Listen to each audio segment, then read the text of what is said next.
भारतीय तत्वज्ञान में 5 तत्वों का निरूपण है। पहला जीव, दूसरा ईश्वर, तीसरी माया, चौथा ब्रह्म और पांचवा पर ब्रह्म। ये पांचों तत्व अनादि है, अर्थात नित्य है। ये काल्पनिक नहीं है, ये सत्य और वास्तविक है। जीव और ईश्वर माया से बंधे हुए हैं और ब्रह्म और पर ब्रह्म माया से पर है। जीव, पहला तत्व। जीव एक चैतन्य तत्व है। जीव यानी कि मनुष्य से लेकर जीव जंतु, प्राणी, वनस्पति से लेकर वायु, वरुण आदि देवताओं के सर्व शरीरों को धारण करने वाला अनादि तत्व, जो सतत जन्म और मरण की प्रक्रिया द्वारा एक शरीर से दूसरे शरीर में गति करता रहता है। जीव का स्वरूप चैतन्य और ज्ञानवान है। जीव को कभी छेदा या काटा नहीं जा सकता है। जीव अमर है। जीव अजर भी है, यानी कि वो वृद्ध या जीर्ण नहीं हो सकता। जीव का स्वरूप और स्वभाव प्रकाशमान और शुद्ध है। जीव पुरुष, स्त्री, जाति और पिता पुत्र आदि संबंधों के रहित है। जीव संख्या में अनंत है और अविनाशी है। याद रखिएगा, जीव की संख्या अनंत है। जीव अनादिकाल से अज्ञान रूपी माया से आवृत है। दूसरा तत्व ईश्वर। ईश्वर यानी कि जीव से ज्यादा ऐश्वर्य और सामर्थ्य धराने वाला चैतन्य तत्व। जीव के समान ईश्वर भी संख्या की दृष्टि अनंत है और माया से बंधे हुए है। याद रखिएगा, यह भी जीव की संख्या की जैसे ही ईश्वर की संख्या भी अनंत है। ईश्वर में जो भी सत्ता, ऐश्वर्य, सामर्थ्य, कर्तव्य और संवेदनता आदि जो गुण है, वो पर ब्रह्म पुरुषोत्तम के अधीन है। ईश्वर जीव के आगे अति समर्थ है, लेकिन पर ब्रह्म और ब्रह्म के आगे अति असमर्थ है। ईश्वरों को भी कल्याण के लिए पृथ्वी पर जन्म लेना पड़ता है और ब्रह्म और परब्रह्म का संग करके माया से पर होकर भगवान के धाम में जाते हैं।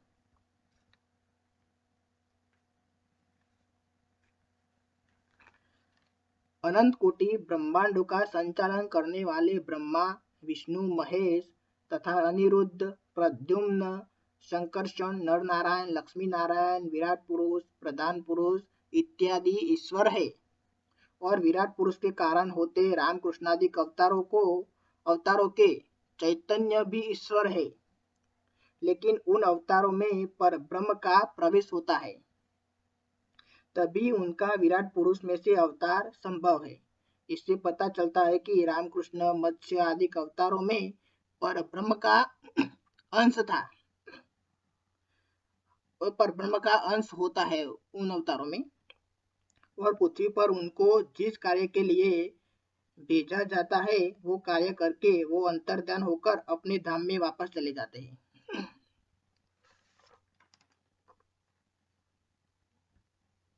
तीसरा तत्व माया। इन पांचों तत्वों में माया के अलावा सभी तत्व चैतन्य है, लेकिन माया चैतन्य नहीं है, वो जड़ है। माया दो प्रकार की होती है। पहला प्रकार सृष्टि रूपी माया और दूसरा बंधन रूपी माया। सृष्टि रूपी माया यानी कि जीव जगत और जगत संबंधी पदार्थों रूपी माया समग्र सृष्टि माया का एक स्वरूप है। अनंत कोटि ब्रह्मांडों, ग्रहों और जीवों, ईश्वरों के देह, इंद्रियों इत्यादि माइक ही है। बंधन रूपी माया। बंधन रूपी माया यानी कि जीवों और इंद्रियों को बंधन कराने वाली माया। माया के कारण जीवों ईश्वरों को अपने शुद्ध आनंदमय स्वरूप का ज्ञान नहीं होता है और ब्रह्म और पर ब्रह्म का स्वरूप का यथार्थ ज्ञान नहीं होता है, और इस संसार में बार बार जन्म और मरण लेना पड़ता है। बंधन रूपी माया ही सब दुख का कारण है। माया से पर दो ही तत्व है, ब्रह्म और पर ब्रह्म।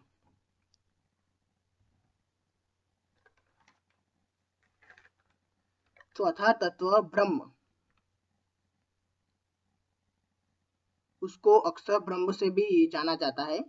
माया से पर होने के लिए और पर ब्रह्म को पाने के लिए अक्षर ब्रह्म सेतु का काम करता है। इसलिए आपको अक्षर ब्रह्म के स्वरूप को समझना अनिवार्य है। कुछ लोग मानते हैं कि ब्रह्म एज पर ब्रह्म, लेकिन ऐसा नहीं है। अक्षर ब्रह्म और पर ब्रह्म दो भिन्न है। ब्रह्म भी पर ब्रह्म के जैसे माया से पर है। अक्षर ब्रह्म माया जीव ईश्वर अक्षर मुक्त इत्यादि से अत्यंत अधिक है। यानी कि अक्षर ब्रह्म है वो जीव ईश्वर माया से अति सामर्थ्यवान है, लेकिन पर ब्रह्म के सामने वो एकदम न्यून है, यानी कि उनके सेवक समान है। जीव ईश्वर मायाना कार्य रूपी अनंत कोटि ब्रह्मांडों का आधार नियंता दृष्टा और शास्ता अक्षर ब्रह्म है। यानी कि जीव और जे माया से आवृत ये ब्रह्मानंद कोटि ब्रह्मांड है वो सबके नियंता और आधार अक्षर ब्रह्म ही है। लेकिन फिर भी वो स्वयं स्वतंत्र नहीं है, पर ब्रह्म के अधीन है। उससे उनमें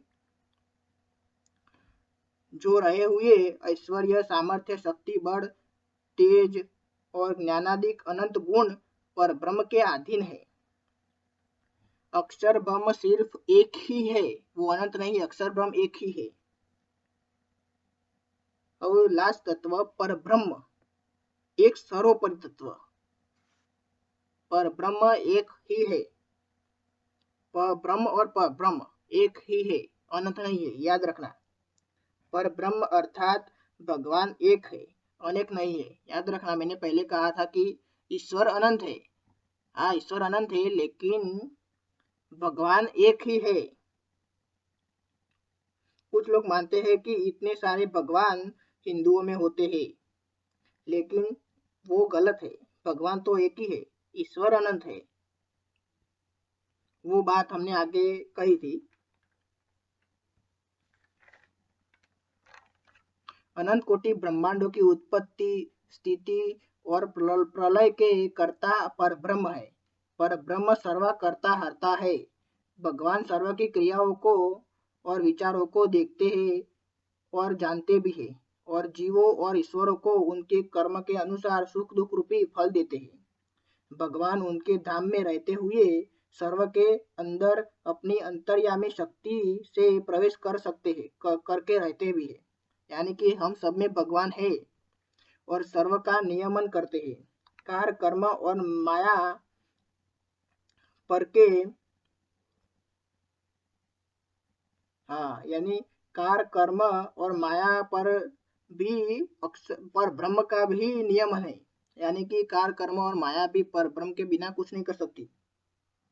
भगवान की आज्ञा और अनुमति के अनुसार ही समग्र सृष्टि का व्यवहार चलता है, परंतु उनकी इच्छा और अनुमति के बिना कुछ भी नहीं हो सकता है।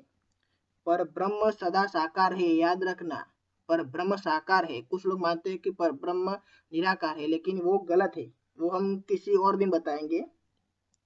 कुछ लोग उनका निराकार स्वरूप समझते हैं, लेकिन भगवान सदा साकार है। भगवान का आकार मनुष्य की जैसे 2 हाथ और 2 पैर इत्यादि अवयव के सहित है, लेकिन वो सभी अवयव दिव्य है। हमारे मनुष्य के अवयव जैसे पंचभूत से बने हुए नहीं है। भगवान में माया का अंश मात्र भी लेस नहीं है, अंश मात्र भी नहीं है। पर ब्रह्म पृथ्वी पर हुए सर्व अवतार के कारण है। यानी कि पृथ्वी पर जो राम कृष्ण मत्स्य अवतार हुए वो सभी का कारण पर ब्रह्म ही है। वो अवतार ही है, और वो सभी अवतार थे, वो अवतार ही है। अवतार और अवतारी दो अलग है, याद रखना है। पर ब्रह्म के स्वरूप को जानकर उनकी भक्ति से हम भी माया से पर उनके धाम में अनंत कोटि मुक्तों के बीच जा सकते हैं। उससे ही मोक्ष कहते हैं। मोक्ष यानी कि माया से पर भगवान के धाम में जाना।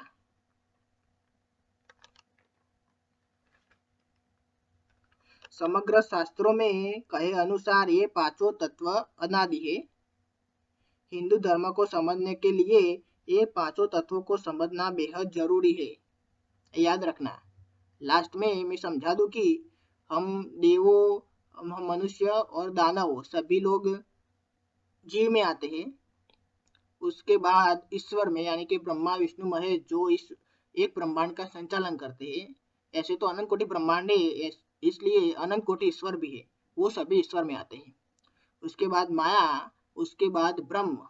ब्रह्म जीवों और ईश्वरों को पर ब्रह्म के साथ जोड़ने के लिए सेतु का काम करते हैं। और लास्ट में पर ब्रह्म, वो सभी सृष्टि और सभी के सर्व करता हरता है, वो यानी कि उसके बिना कुछ नहीं उनके बिना कुछ नहीं हो सकता। हमें पर ब्रह्म को पाना है तो हमें अक्षर ब्रह्म और परब्रह्म के स्वरूप को समझकर उनकी भक्ति के द्वारा हम भी भगवान के धाम में जा सकते हैं।